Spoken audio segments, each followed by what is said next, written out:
5 Chapter 05, The Inquisition. The Inquisition. I speak to myself out loud. Oh. Lucy claps his hands in a startled gesture. Lord husband doesn't know what that is. How long have you been a vampire? Don't tell me you're a newborn. He spoke in a neutral tone, but it was pretty clear he was trying to tease me. I didn't expect the princess of Clan Snow to have a plebeian husband. I think hell must be frozen by now. The woman next to Lucy said, "They're really trying to piss me off, but unexpectedly, I don't feel a thing about them. The feelings I have are something like this. Do you care what a bug thinks of you? I don't care, and I think that's why I don't feel anything. Is this your attempt to provoke me? Childish. I speak honestly." Huh, Lucy exclaimed, a little surprised. I realized the woman was surprised too, but I ignored her. I think they thought I would be angry since, according to Violet, newborns are very likely to lose control of their emotions. I would understand if you were a newborn who was talking to me, but you're an older vampire, right? Why are you being so aggressive? Are you menstruating? Or do you have a dick in your ass all the time? Is this woman not satisfying you? I think I should call little Timmy for you. Timmy? Lucy asked, confused. Oh, you don't know the legendary Timmy? I spoke with an unbelieving expression. It was like I was looking at two rare animals. I guess that living for so long does not mean that you are a man knowledgeable in modern affairs. I spoke in disdain. Let me enlighten you, my little lamb. Timmy is a church boy. He's 2 meters tall, muscular, and he loves to purge vampires with his holy wand. I think he would love to bond with you, I said with a small smile. Quote. PFFT. Violet inadvertently let out a small laugh for a few seconds, but soon she returned to her noble expression as she kept a small smile on her face. Lucy's smile slowly began to break. Slowly. And as if it were a lie, Lucy's mask began to fall apart. Do you want to die, boy? He spoke with an angry and aggressive tone. In front of me is just an older vampire who is sadistic and likes to kill. Oh, as expected from an older vampire. You're definitely getting senile, I sneered, as I ignored Lucy. Lucy, where do you think you are right now? Violet spoke with a small smile on her face that showed all her sharp teeth. The air was suddenly heavy. Lucy could feel killing intent all over the mansion, and small beads of sweat began to appear on his face, realizing the stupid thing he did. Lucy's expression does a 360-degree turn, and soon he starts to smile, gently. Cough. He pretended to cough, and spoke in an apologetic tone. I'm sorry about that slip, Lady Violet. The killing intent disappears as if it never existed, but the atmosphere of surveillance still lingers in the air. Something tells me that if Lucy tries to do something, he won't stay alive for long. Well, I must surely praise how quick he is at controlling his emotions, as expected of an older vampire, I guess. Violet, what is the Inquisition? I ignored Lucy, and spoke directly to Violet. The Inquisition is an organization made by the Vatican Church. They train humans to hunt down the vampires that are causing trouble in the human world. They use blessed holy water weapons, and chant Bible verses to cause permanent damage to vampire mind. Oh, so they are vampire hunters, I said. Carefree. Why was I calm? Well, it's simple. There's no point thinking about a problem that hasn't happened yet. You'll just get stressed out trying to control the things you don't have control over. And, at the end of the day, you become a paranoid and stressed person. The only thing I have to do right now is to learn more about this world and about the changes in myself. After all, I'm still a newborn, a little fish that has just been born in a new lake. Yes, Violet agreed. I reach up to Violet's ear and say, I tested in my room that the cross of Jesus doesn't affect me, so am I immune. You are not immune to church attacks. What you have in your room is just a normal item. The items used by the church are blessed by the Pope himself, the closest figure to God we have in this world. So does God exist? I asked curiously. I don't know, but I think so. After all, those weapons affect us. Violet replies, little confused. Church, huh? I can't help but think out of curiosity, the church has been active for millennia, so this organization that works for the church must have a lot of influence in the world. Lady Violet, will you accept my request? Lucy asked. Violet looks at Lucy and replies, no, this is my territory and I don't accept other vampires, even if the Inquisition is here. I and my family can handle. Isn't she cute? Lucy, how many vampires do you intend to bring into my wife's territory? I look at Lucy. He evaluates me for a few seconds and responds, 50 vampires. Oh, that's too much. Are they all your offspring? Yes, they are my slaves. I see, you want to protect yourself from the Inquisition, right? We accept your request. You can bring the vampires. But I look at Kagaya, who was behind the sofa, and say a few words, then Kagaya nods and disappears. A few seconds later, Kagaya comes back with the city map in hand.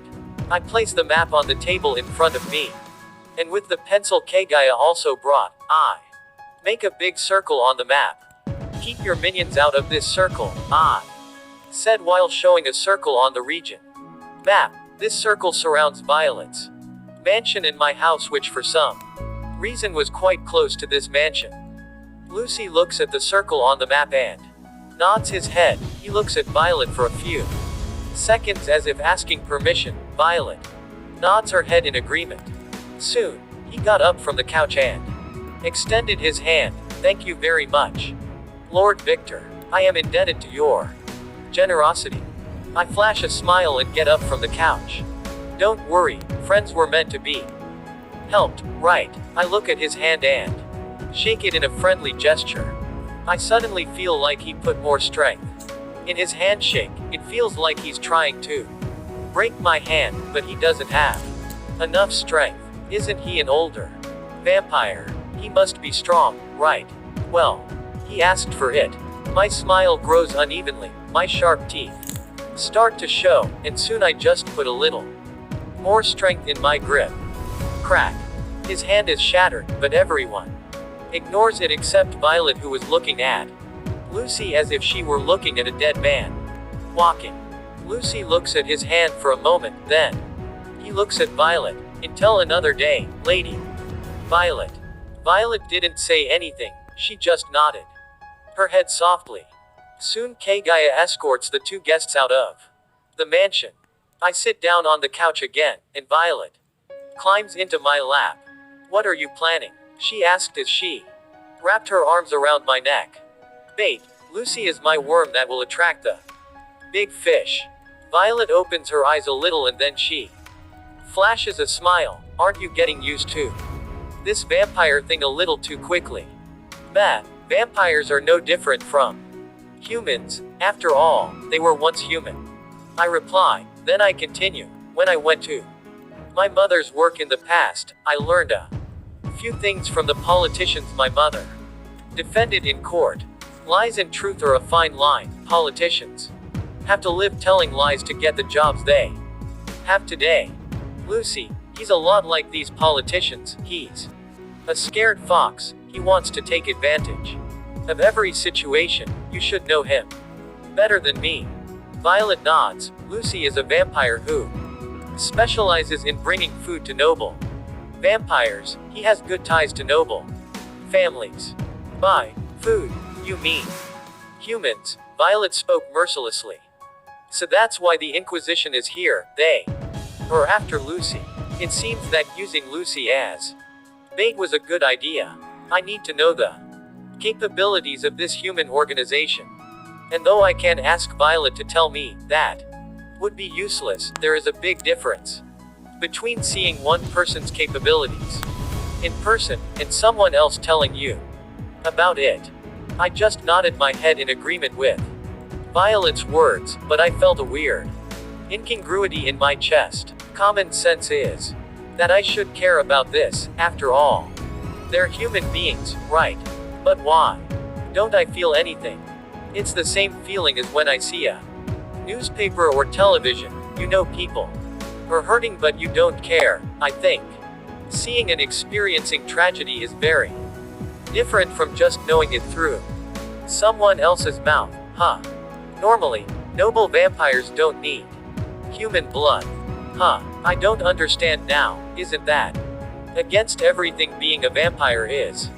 Violet looks at me. You can suck blood from humans if you want, but that won't quench your thirst. The noble species are a very strong type of vampire, and because of that, we need more blood than normal vampires to avoid of us having to cause a mass genocide. We ask the witches to do a ritual where when we get married, so we will quench our thirst with our partner. Oh, that's why when I went crazy, I'd rather drink Violet's blood than those men. But there are vampires who get bored drinking their wife's blood all the time. Because of that, vampires like Lucy exist. They kidnap humans and take them to the noble vampires who want to taste new flavors. Got it? Vampires are treating humans like cattle, huh? Witches. For some reason, I smell trouble a mile away when it comes to witches. Witches. I question Violet. I really know next to nothing about this world, huh? Although some things are similar to movies. Witches are human women who, for some reason, acquire an energy called magic. They use that magic to alter some things related to nature. Do you remember the magic circle you saw in my memories? I nod in agreement. They were also created by the witches at the request of the ancient vampires. They'll do anything for money. They're mercenaries. If you pay the right price, they'll do anything for hair for women, long hair, so I can stroke it as many times as I want. I feel like I will never get bored doing this. Soon, Kagaya returns accompanied by Natalia, the blonde-haired maid. I also see that the vampires that were hiding in the fake walls were all in the basement now. Lord Victor, I think that is enough. If you continue, I think Lady Violet will die. Kagaya spoke in a neutral, emotionless tone, but for some reason, I could feel she was joking. I look at Violet and see that she was a flushed mess. Her breathing was ragged, and she was looking at me with obsessive eyes. But I did not do anything. I just caressed her. Looking out the window, I saw it was dawn. I have to go to college. Looks like I have to go back, I said out loud. Hearing my voice, Violet quickly wakes up from her drunken state and looks at me. You want to go back? But what's the point of studying now? You're my husband, and everything mine is yours. You just have to live here with me. I look at Violet. Calm down. I don't want to be a parasite that depends on my wife. I mean, it would be nice to let you be my sugar mama, but I'm a vampire, not a degenerate. Why are you going back to college then? Violet asked a little calmer. Honestly, I was studying economics in order to get a degree and somehow help my family. After all, my family situation is not the same as when I was 15. I answer honestly, then I continue. I even got a job at McDonald's that pays me $15 an hour. I used that money to pay for my college. But I look at my hand. I focus my feelings on my pale hand. Now that's not necessary. There are several ways to make money with my current condition, and I'm not willing to abandon my family.